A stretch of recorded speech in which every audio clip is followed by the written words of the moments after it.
كامل سمعنا على ريا وسكينة سفاحات المصريات، لكن فئة قليلة اللي سمعوا على بومهراز. مرحبا بكم في حكيلي مع سمية. دحو سعيد المعروف ببومهراز كاين زوج حكايات، بصح ما نقدرش نقول اما هي صحيحة واما هي الغلطة.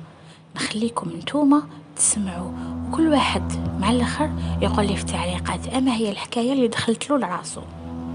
نرجعكم معايا حتى سنوات الثلاثينات وين زاد دحو سعيد. العائلة ديالو كانت فقيرة بزاف.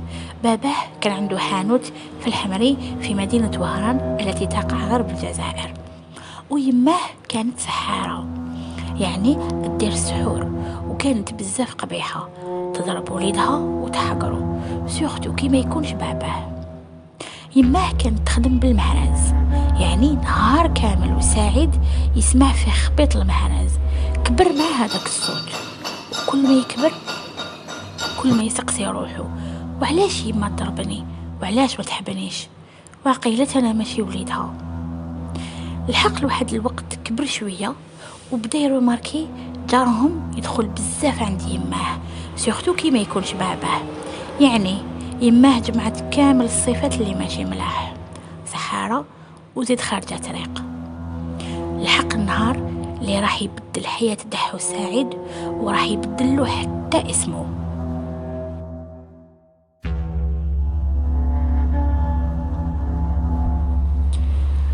ناض الصباح كأي يوم عادي، ضارب مع يماه بالهضرة، عيراته بكلام ما حملوش، راح رفد يد المهراز اللي كانت يماه تخدم به وضربها على راسها حتى توفات. خرج سعيد يجري وملتم رجع، كل ما يشوف مرة كانت كليونت عند يماه ولا يسمع سحارة يروح يقتلها باليد ديال المهراز. وهكذا شاعت الحكاية ورجع اسمه بومهراز. قتل شحال من وحدة، كامل كانوا نسا. كان يحوس على وحدة صاحبة يماه، كانت تعاونها في السحور وكانت معروفة. كان يحوس عليها بصح غلطوه وراولو مرا واحدة أخرى. هو كالعادة قاعد يستنى ويستخبر شكون راهو في الدار، شكون دخل شكون خرج باش يقدر يدخل. كيما سمع حتى صوت طبع الباب ودخل، لقى مرة واحدة أخرى ماشي اللي موالف يشوفها عند يماه.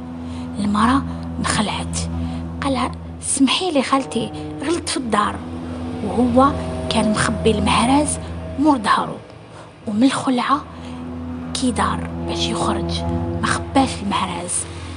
المرة تولهت وشافت المهراز هذيك مور ظهره وبدات تعيط بومهراز بومهراز، وهو خاف وراح ليها ضربها وقتلها. صح خلاص الناس كامل سمعوا عياطها، ضربوه وتلموا عليه، جاو لا بوليس دخلوه للحبس، اعترف وعدموه. لكن كاين حكاية واحدة أخرى لنفس الشخص.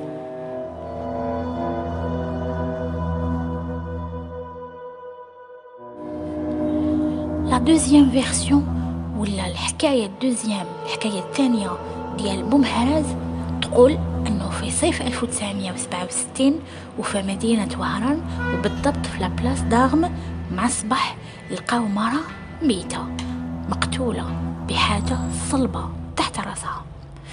مر ما كملوا التحريات بانت باللي هي كانت خارجة من العرس وكانت لابسة بزاف ذهب اللي ما لقاوهش.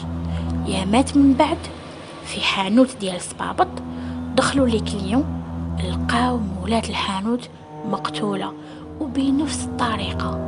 سيتي اون فرونسيز، يعني كانت عندها الجنسية الفرنسية. وما حبسش لهنا برك، كانوا كل شهر يلقاو مرة مقتولة بنفس الطريقة.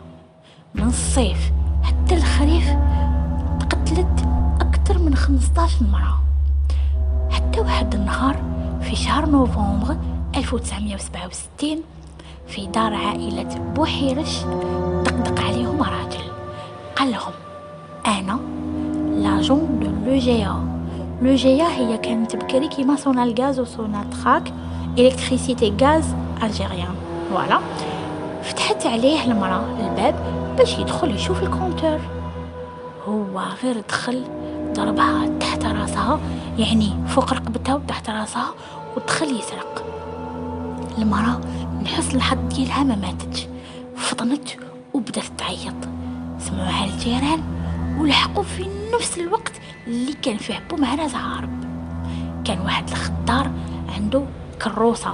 الكروسه هي شغل كيما الكاميون تاع دوكاتيك، برك هذيك الكروسه كانوا فيها العجلات وهو يرفدها ويمشيها. هذيك الكروسه فيها الخضر ويبيع في الحومات. رمى على بومهراز هذاك العيار ديال الحديد اللي يوزنوا به، جابها له تحت ظهره وطيحوا. داروا به الناس، وهذاك الخضار كان لابس عمامة، نحاها وكتفوا بها. شغل ربطوا وداوه لابوليس واعترف، وعدموه سنة 1969 في لو شون دو تير أكاناستيل في مدينة وهران. بعد ما سمعنا القصص ديال بومهراز، لا بروميير فيرسيون ولا دوزيام فيرسيون، قولوا لي في التعليقات اما هي لا فيرسيون اللي قنعتكم اكثر، واما هي اللي عرفتوا باللي هي الحقيقيه، وشنو هي الحاجه اللي خلاتكم تقولوا باللي هذه القصه الحقيقيه وماشي الاخرى. نشكركم كامل كملتوا معايا لا فيديو. نتمنى تتابعونا باش نكملوا ان شاء الله في هذا المحتوى. ولا عجبكم المحتوى ديالي ان شاء الله ديروا لي ان لايك وتابونيو في لاشين ديالي احكي لي مع سمية. على بروشين ان شاء الله.